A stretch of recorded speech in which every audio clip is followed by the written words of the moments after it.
Hello Hello， 胖妮儿来喽！胖妮继续扒《甄嬛传》，甄嬛和皇后都扶持过安陵容，但结果却天差地别。对于甄嬛的扶持，安陵容起初是感激的，但也仅仅是感激而已。除了送一些皇上赏赐的东西，她从来没有想过真正的为甄嬛出力。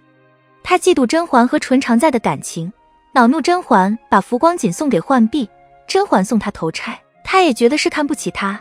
临死前，她跟甄嬛说：“你不是真的对我好，只是赏我一点残羹剩饭而已。”甄嬛帮了她，不但没有把她拉入自己的阵营，还帮成了仇人。但安陵容对皇后的态度截然不同。自从投靠了皇后，她就不停地冒着风险为皇后做事，先是用猫害死了富察贵人的孩子，后来又用舒痕胶害甄嬛流产，并且投靠皇后期间，她要老老实实的喝打胎药，不能有自己的孩子，还时常提心吊胆，生怕一件事情没有做好就被皇后丢弃。同样是扶持，甄嬛对她更好，她却一点都不感恩，甚至根本不想和甄嬛在一个阵营，更不想为甄嬛做任何有风险的事情。而皇后那么明显的利用她，她却心甘情愿为其所用，兢兢业业为对方做事，哪怕这些事情毫无底线。事情为什么会这样呢？不是安陵容傻，不会辨别，而是甄嬛和皇后本质上就不一样。首先，甄嬛和安陵容是朋友，虽然不像眉庄那样感情深厚，但终究还是有些感情成分在的。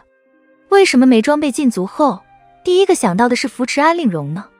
因为她和甄嬛都很清楚，安陵容是朋友，天生应该和他们在一个阵营里面，所以扶持她就是扶持自己。而站在安陵容的角度，她和甄嬛是朋友，那么甄嬛扶持她就是顺理成章的事情，朋友之间不就是要互相帮助吗？甄嬛刚承宠时，安陵容身边的宫女宝娟就说，管贵人那么受宠，也不扶持一下小主。宝娟这话又何尝不是安陵容的心声呢？也是大多数观众的心声吧。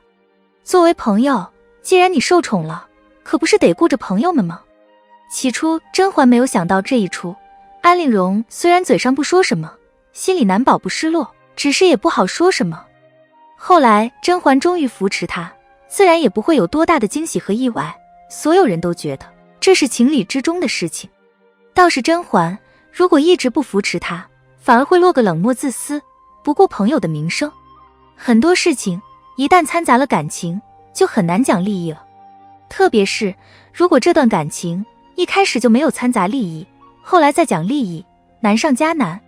甄嬛和安陵容成为朋友时，基本上没有掺杂太多的利益，甄嬛帮她也是抱着能成为朋友更好，多条朋友多条路，不能成为朋友也没关系，至少不会多个敌人，自己也不损失什么。既然刚开始是纯粹的，那么为朋友做的一切事情都应该是纯粹的。一旦不纯粹，朋友就会怪罪。这也是为什么甄嬛帮了安陵容，她却并不感激，还抱怨甄嬛只给了她残羹剩饭的原因。为什么大家都说好朋友不要合伙做生意呢？因为就会存在这样的问题，占了便宜的人不会觉得自己占了便宜，反而觉得我们是朋友，你帮我一下怎么了？不会想着说我占了便宜，需要用其他的东西去弥补。被占便宜的人也不爽啊，但又不好明说，只能表现得不那么高兴，希望你自己能主动提出来弥补。安陵容获宠后，甄嬛基本上就是这个心态。她帮助安陵容是希望姐妹联手救眉庄，让别人不敢惹他们。可安陵容上位以后，忙着巴结皇后，提都不提救眉庄的事儿，也没有为甄嬛做过任何事儿。安陵容真的不知道甄嬛帮她其实有目的吗？她是知道的，但恰恰因为知道有目的，所以她更不开心。如果甄嬛纯粹的帮她，好歹她还会念一点情，觉得这朋友不错，能处。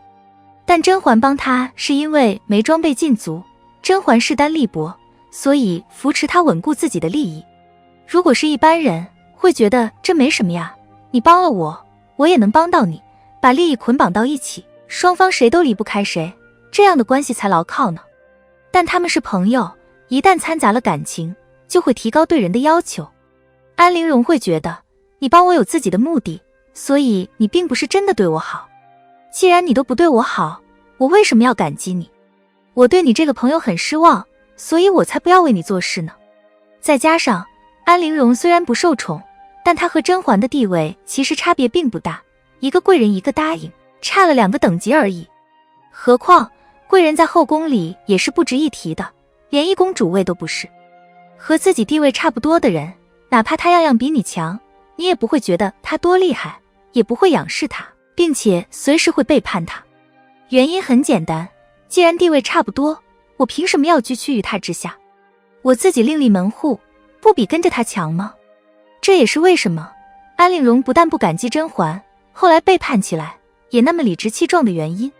而且他在心里会觉得甄嬛并没有帮他什么，只是把他引荐给皇上而已，一切都是靠他自己的努力。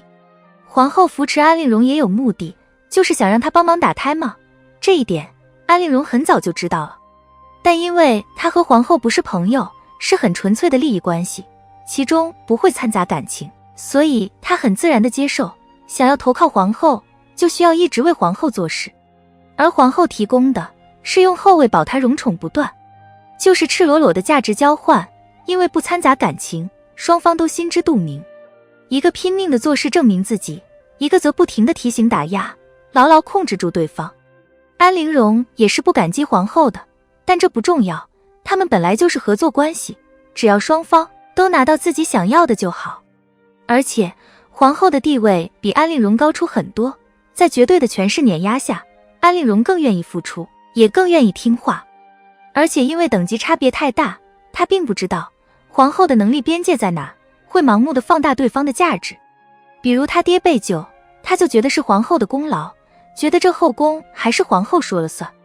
他每次获宠，虽然也有自己的努力，但也会觉得还是皇后厉害，总有办法让他露脸。这也是他不敢背叛皇后的原因，一是真的觉得对方能帮到自己，二是害怕背叛后自己承受不了那么坏的结果。但是背叛甄嬛没什么呀，反正甄嬛跟她地位也差不多，就算受宠一点也不能拿她怎么样。这也是人之常情，几乎每个人都是如此。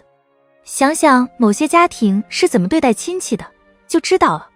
条件差不多的亲戚和一个贵亲戚是不是在招待上有区别，包括说话也会不一样。